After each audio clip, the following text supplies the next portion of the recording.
seeing people come back to more natural ways. My patients are frustrated with the results that they've been getting in their journey to reclaim their health.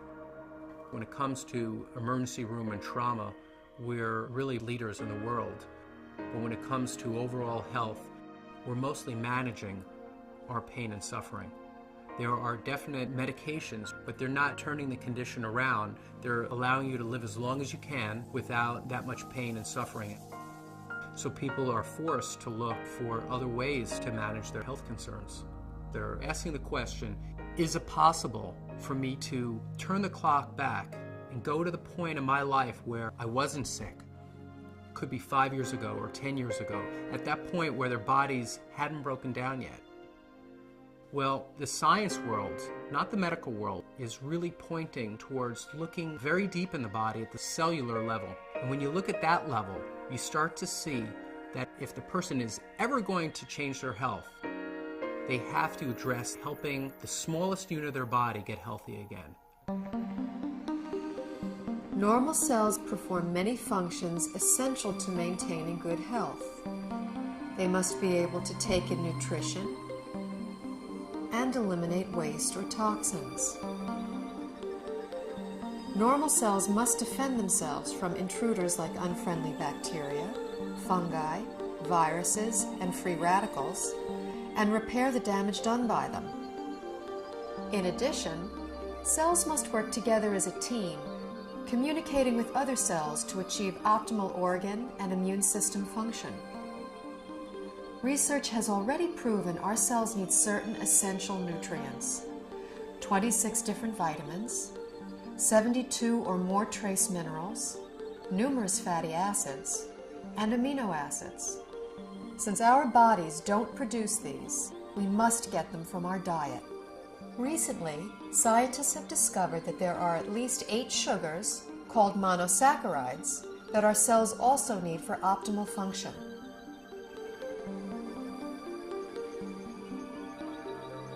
Inside cells, these sugars combine with protein strands and form complex structures called glycoforms.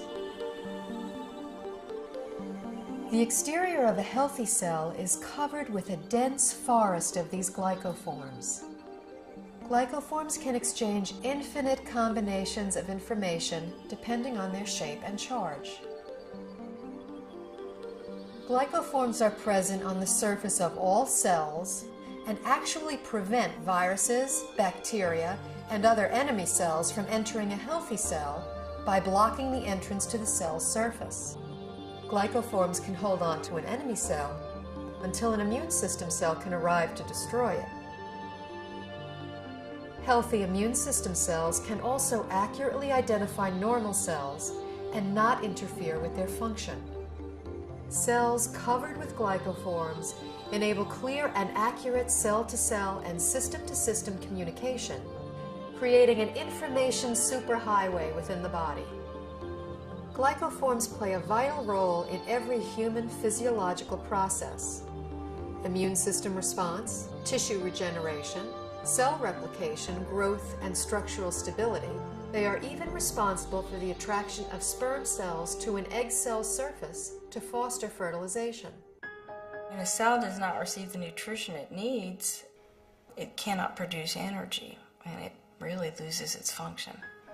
Healthy cells don't function optimally without glyconutrients. That's all there is to it. We now know how important these 8 sugars are to human health. The problem is, only 2, glucose and galactose, are readily available in our modern diets.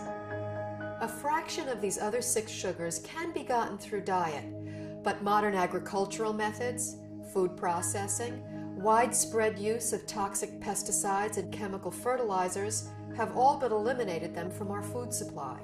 It's only really been since a little before World War II that what we now call conventional methods, that's fertilizer and pesticides, even came into being. What was conventional farming for thousands of years, we're calling alternative farming and organic farming, and what we're calling conventional is actually a new experiment.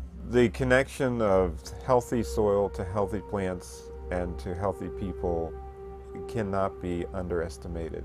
Most farmers don't use organic fertilizer because of the economics. The government farm programs reward the use of conventional fertilizers.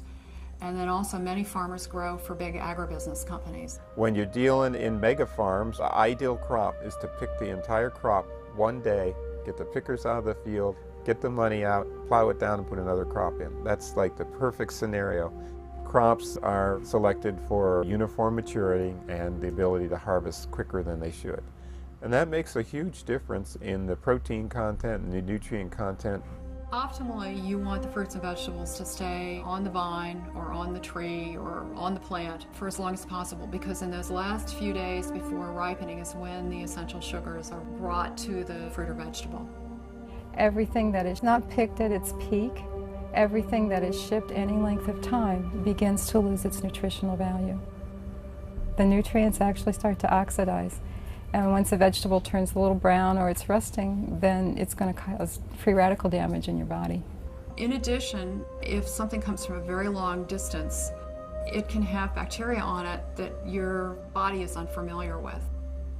Generally speaking, the organic produce is much healthier, has a higher nutrient rate than the commercially grown vegetable. This whole thing of organic versus conventional, there's so few people that eat organic. 95% of the fruits and vegetables that are grown are conventional, which means that only a few people are eating organic foods. What I have my patients do is eat as many fruits and vegetables as you can, wash them, and assume that you're getting about a third of their phytonutrient value. I compared nutritional content of food from 1982 with what statistics are for 1999. I was amazed at the nutrient decline in many fruits and vegetables. Overall, it was an average 25% decline in nutrition across the board. That is staggering. It's shocking. If we are losing 25% of our nutritional content in 20 years, what are we going to have in 20 years from now and 20 years down the road? Pretty soon we're going to be eating water and a little fiber, and that's going to be it. The body, to an extent, can make glyconutrients. That's the job of the liver. However, that is an emergency mechanism, and we're making our own glyconutrients. It's basically a state of starvation. If you don't have enough of the right type of sugars, you have faulty processing. With the faulty processing, things can go wrong.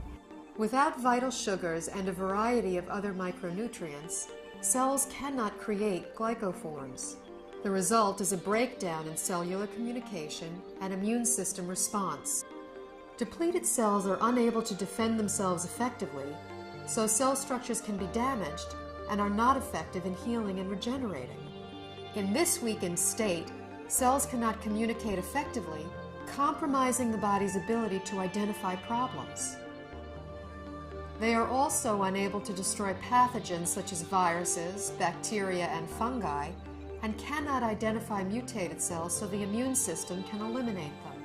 For example, when a person suffers from an autoimmune disorder, their compromised immune system may respond inappropriately and treat altered normal cells as intruders and destroy them.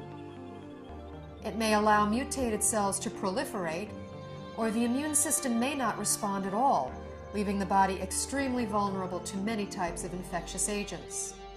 Because they're not getting everything they need from their diet, people are doing one of two things. The first thing they do is nothing, and many people are ending up with chronic diseases, or they're getting sick more often. Their health is somehow degraded as a result. And other people are using supplements, including supplements of sugars. We need to eat the right foods to make the right structures to have optimal health. There's a break in the link here because we can't get that food anymore in today's modern diet. Therefore, there's a need to supplement with a type of nutrient called a glyconutrient. When I first learned about these glyconutrients, the concepts made sense to me, but I was very skeptical about using them.